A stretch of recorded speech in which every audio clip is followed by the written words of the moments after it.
Kim Chu at Paulo Avellino magkasama na magbike sa Nasugbu, Batangas. Janine Gutierrez, tatapatan nga ba si Kim Chu? Bagay nga ba kayang maging host ng Eat Bulaga? Tara, pag-usapan natin ito. 3, 2, 1.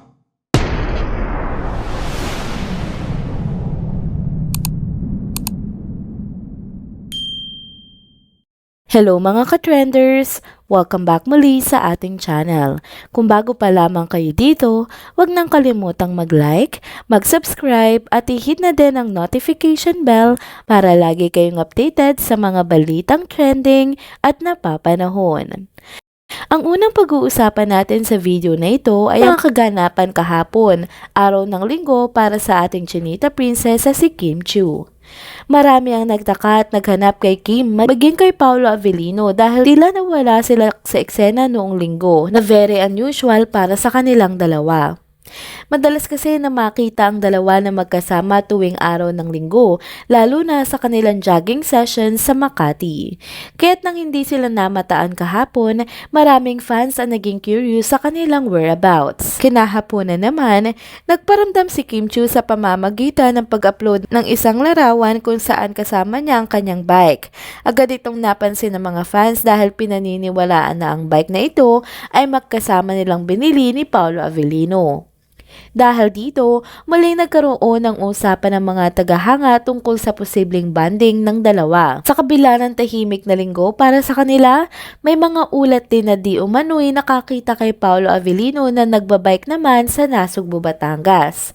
Ang mga balitang ito ay labis na ikinatuwa ng mga tagahanga dahil kahit walang diretsong kumpirmasyon mula kina Kim at Paulo, tila nagiging malinaw na magkasama nga silang muli nitong linggo.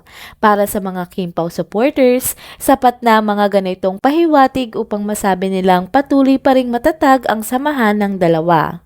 Sa gitna nga ng mga ganitong pangyayari, hindi tumitigil ang mga fans na Kim Chu at Paulo Avellino sa kanilang pagsubaybay, hindi lamang sa mga kaganapan sa kanilang karera, kundi pati na rin sa mga detalye ng kanilang personal na buhay. Ang bawat post, citing, maliit na pahiwatig ay pinagtutugma-tugma ng kanilang mga supporters na patuloy na umaasang mas makakakita pa ng mas marami pang sweet moments mula sa kanilang dalawa. Ang atin naman pangalawang pag-uusapan ay patungkol sa aktres na si Janine Gutierrez. Kamakailan, si Janine Gutierrez ay nagkaroon ng pagkakataon na mag-promote ng kanyang teleserye sa Eat Bulaga.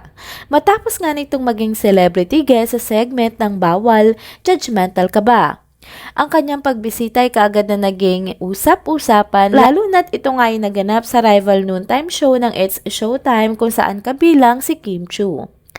Ang teleseryeng Lavender's Field kung saan si Janine ay isa sa mga pangunahing tauhan ay ipinalalabas nga sa TV5. Kaya't hindi na nakapagtataka na gagawin niya ang promotion sa Eat Bulaga na na-airy din sa parehong network. Bagamat ang dahilan ng kanyang guesting ay very obvious na, marami pa rin ang nagtaas ng kilay, lalo na ang issue sa pagitan ni Janine Gutierrez at Kim Chu ay patuloy na idinidikit sa kanilang dalawa. Dahil dito, maraming netizens ang nagkaroon ng ideya na posibleng kunin si Janine bilang host ng Eat Bulaga upang ipangtapat kay Kim Chu na kasalukuyang nag-host sa It's Showtime.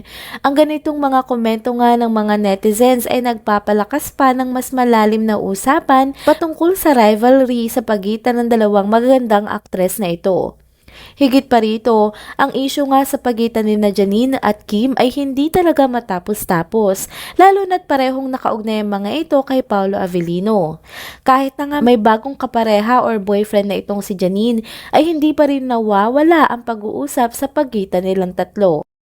Ang mga fans at netizens ay patuloy ang pag-aabang sa mga susunod na kabanata ng kanilang mga karera at personal na buhay na talaga namang lumilikha ng matinding interes at aliw sa publiko. Sa ganitong sitwasyon, masasabi natin ang mundo ng showbiz ay puno ng intrigang hindi talaga basta-basta matatapos at ang relasyon ng mga artistang ito ay tiyak na patuloy na magiging sentro ng atensyon ng kanilang mga tagahanga. Bago naman tayo magtapos sa video update na ito, narito naman ang mga komento na naiwanan nyo sa mga content na nai-upload na natin sa channel na ito. Komento ni at Judith Moriel 4656, yan ang hudyat na pang-international na siya, hindi masamang sumubok, Kimi.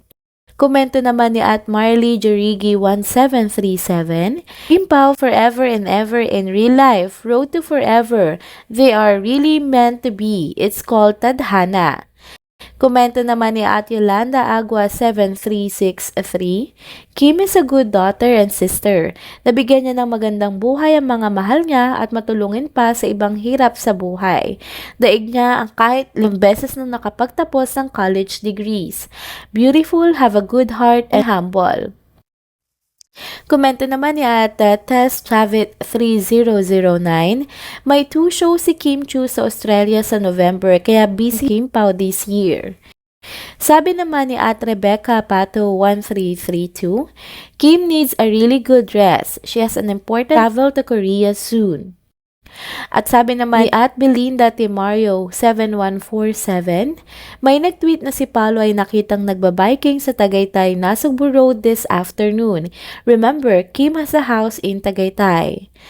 Sabi naman ni at Meldy Lapuz 137, wala sila sa ASAP kanina tas may topic yung mga MCs about engagement, nagkabiruan sila Robby, Donnie, Maymay, Barbers, tas nagjoke si Robby kaya daw wala yung isa, siguro daw nag-aayos na si Kim yun tinutukoy ni Robby.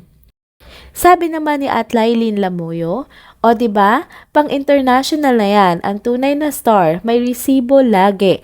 So proud of you, Kim. Keep going, we love you so much. Komento naman ni at Emelita Briones-Mercado 8204, ay nako, wag nang gumamit ng sikat katulad ng Kim Pao. Pwede naman move on na kayo mga Gutierrez. Yung anak niya naman ang assuming. At wag niyong i-compare ang Chu sa kanila lot-lot dahil disciplinarian sila ang mga Chu. Dagdag naman ni at Angela J. -WO7LM, why will Kimi be pressured of the other love teams this year? Miss Narrator, your report is surely laughable. It must be the reverse who could have been pressured. That's how confident we are. Kim Pao love forever. And there you have it mga ka-trenders. Dito na po muna nagtatapos ang ating isa na namang trending video update. Salamat sa inyong pagsubaybay at pagsama sa akin hanggang sa dulo ng video na ito. Pero bago kayo umalis, huwag niyo pong kalimutang mag-like, mag-subscribe at i-hit na din ang notification bell para lagi kayong updated sa mga balitang trending at napapanahon. See you on my next one. Paalam!